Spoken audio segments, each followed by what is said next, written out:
The movie opens with Derek driving down the road, talking about just how amazing he has been in life so far. But then something changed, and things don't seem the same now. That night, Derek is back home, having a little get-together with his wife and friends.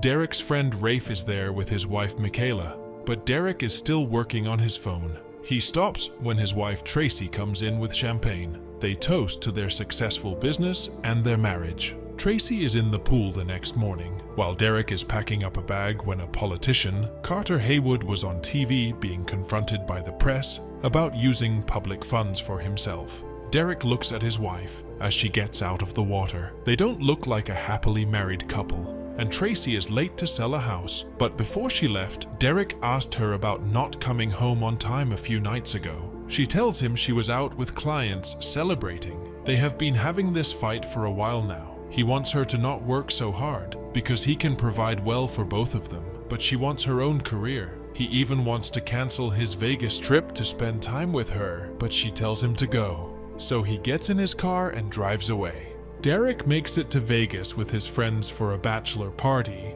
but he still looks stressed and in his own world. Rafe tells him to get out of that mood, but he tells him that Tracy might be cheating on him. Rafe talks to him and tells him that it's just what happens when you stay married for too long, and to cheer him up, Rafe takes off Derek's ring so he can have one wild night. Derek is feeling good as he gets to the bar. He gets a drink and spots Valerie in the crowd. She comes by and gets her own drink. They start talking, and she seems interested in him too. He tries to tell her he is married, but she couldn't hear him, so he just keeps it to himself. He even tells her his name is Darren. They head off to the dance floor and have an intimate and erotic time until they decide to take it further. They get to her hotel room and have a passionate night together. The next morning, Derek wakes up with a massive hangover. He gets dressed and ready to leave, but can't seem to find his phone anywhere. She tells him she locked it in the safe. She wants more time with him, so she holds his phone hostage. He manages to get his phone and leaves Valerie sleeping.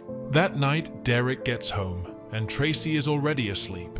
He has his ring back on, but he is filled with guilt about what he has done. Tyron, Derek's cousin, is in the office looking for him and finds him making a deal with a basketball player, so he waits in Derek's office. Tyron is here to ask for money, so Derek gives it to him, but tells him to call his mother. As Tyron was leaving, Derek talks to him a bit about his troubled marriage. Rafe comes into the office and talks to Derek about selling the company. Derek and Rafe built the business together so they don't have to work for anyone, so Derek is not going to sell for any amount. Rafe is disappointed by that, but he trusts Derek and tells him to keep the offer in mind. That night, Derek is at home cooking for his wife, and when Tracy walks in, she is shocked because he doesn't normally do that, and she even likes it. He wants to take the relationship back to their best days and raise a family together. That night, Derek is in bed with his wife when she hears a noise upstairs. So Derek slowly creeps up to see what the noise is. He gets there but can't find anyone.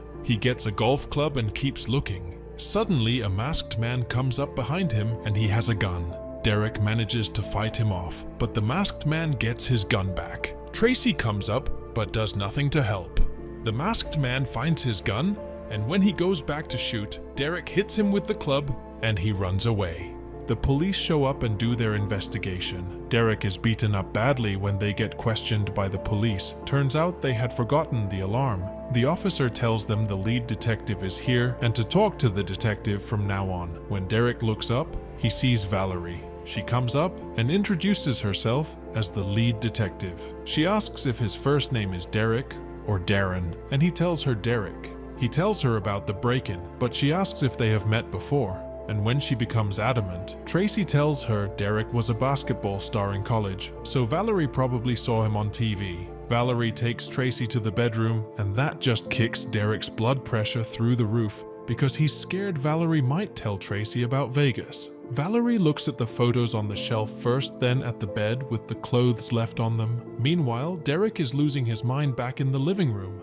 Valerie asks her the side of the bed she sleeps on. Weirdly, Valerie sits on the bed and feels the sheets. When Valerie asks if anyone would want to hurt her or Derek, Tracy gets defensive and says it was just a robbery, but the masked man didn't take anything. Valerie admires the level of fight he delivered, and Derek tells her he would have killed the man to protect his home and wife. Valerie tells them to call if they have any more information, and as she leaves, Dirk hugs his wife to calm down from the traumatic experience. Somewhere in the suburbs, Senator Carter is taking his daughter on a wheelchair to the car. As he puts his daughter in the car, he turns around and sees something that upsets him. It's Valerie. He kisses his daughter goodbye and goes over to tell her to leave. Turns out this is her daughter, and she got injured because Valerie was too drunk to take care of her properly. So Carter put a restraining order to keep Valerie away from their daughter. That's when Valerie has a flashback. She was drunk and asleep when her daughter came in to play with her gun. It accidentally goes off and puts the daughter on a wheelchair for life. At the police station, Derek is put in an interrogation room. Valerie looks at him through the glass as he walks around nervously in the room. She finally walks in, and he makes sure the cameras are turned off and asks to talk to her. But not about the case, it's about the night they had in Vegas. He wants her to keep that night just between the two of them, so he can protect his marriage. He mentioned that he only lied because he thought it was just a game, like what people usually do when they are in Vegas. This upsets Valerie and she seems serious, but then she relaxes, showing Derek she was only joking. She then tells him she's the best detective in the city and she'll find out who did the crime, and in the meantime, he should be careful because she thinks that was an attempted hit on him. Derek gets back to his office and Googles Valerie, finding out all her accomplishments and her relationship with Carter, even finding out about her accident with her daughter. Derek makes it home looking for his wife, but she's not alone. Valerie is already there. She tells Derek she's only there to see if she missed any evidence in the night. He tells her he remembers nothing else and assures him she will find the man that did it. Derek walks his wife to the car, and she tells him she doesn't know when she'll be back as she drives away. Rafe thinks that this might be the cousin, Tyron, who's behind all of this. Rafe knows about Vegas and Valerie. Derek is still not over the stress because they don't know what to do. Valerie is looking through the pictures of the crime scene as she talks to someone on the phone. The woman tells her that the masked man didn't break the door. He had direct access to the house. Derek walks out of his office building and finds Valerie waiting for him in her car. She tells him she caught a break in the case and to get in the car. They drive away together and get to a beach. They walk for a bit, and she pulls out a magnifying scope and hands it to him. She tells him to look at a specific house without telling him anything else. He looks through it and sees Rafe in a bedroom, but she tells him to keep watching. That's when he sees Tracy walk in. She has been cheating on him with his friend this whole time. Derek is pissed, and Valerie warns him not to go over to the house, but his mind is already made up, so she walks away. Derek breaks down right on the beach, filled with white-hot rage. Carter walks out of his house, and Valerie was waiting for him. She wants custody of her daughter, and she might have a good chance now that Carter is under investigation. She wants him to sign off on this, but Carter is never going to let her get even close to her daughter ever again. He tells her he has people to make sure she never wins, and he walks to his car. This leaves Valerie to be utterly pissed off. That night, Derek is drunk in his home and calls Valerie to meet. He drives off and meets her at her apartment. He is still drinking straight from the bottle, but she hands him a glass. She seems caring and worried. Then she drops another bomb. Rafe was the one trying to kill Derek, and Tracy was also in on it. The plan was to kill Derek and take the whole company for themselves. Derek doesn't believe this, but she tells him the facts. Tracy didn't call the police or come to help him. Valère convinces him they are guilty. She then brings up something sinister. If Derek wants to protect himself, he will have to kill them first, and with the anger he is feeling, he might actually do it. Eventually, she tricks him into sleeping with her again. After Derek left, Valerie gets in the shower and cries, remembering all the things Carter said to her. Back at the house, Derek opens the door, and the police are there, asking him to come to the station with them, but they don't tell him the reason. They get to the station, and a clearly hungover Derek is in the interrogation room again. Valerie walks in and asks him if he did it, but he has no idea what she's talking about. Then she shows him pictures of his wife and Rafe, murdered.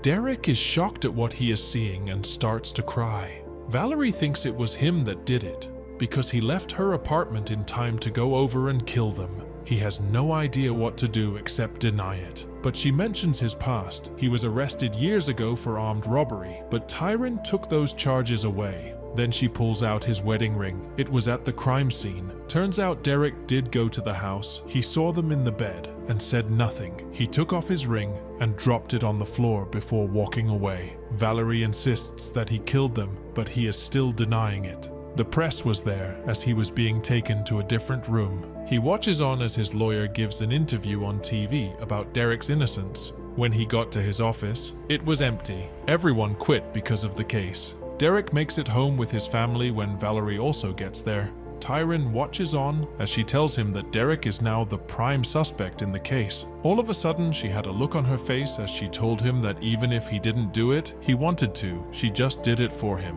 That's right. She is the one who killed them, but no one will believe him. He tries to stop her, but she threatens him with a gun and drives away. That night, he tells Tyron the whole story about Valerie, and Tyron wants to take this into his own hands, but Derek wants to play it smarter and to not do anything, but Tyron can't promise anything. Tyron gets his friend Bumpy to go and take care of Valerie. Valir gets to her apartment and gets ambushed by Tyron and his friend. She plays scared and sick and tricks them to get to the bathroom, where she hits Bumpy with the toilet cover and takes out a shotgun. She brutally kills Bumpy and Tyron with no remorse and calls Derek to meet at the beach house. She tells him about Tyron, and this takes Derek over the edge. He pulls out her gun from her, but she tries to talk him out of doing anything stupid like killing a cop.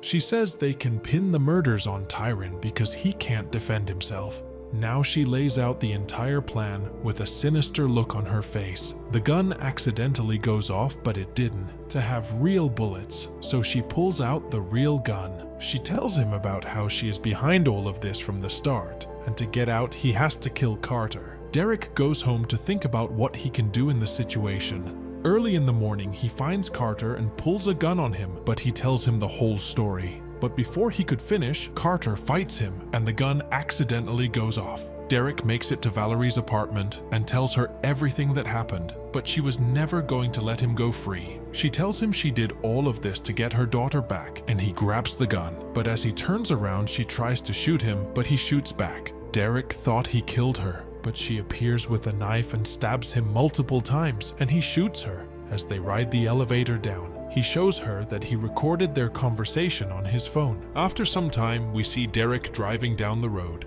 The tape cleared his name, and he is now a free man. This messy chapter in his life is closed, and he can finally move on.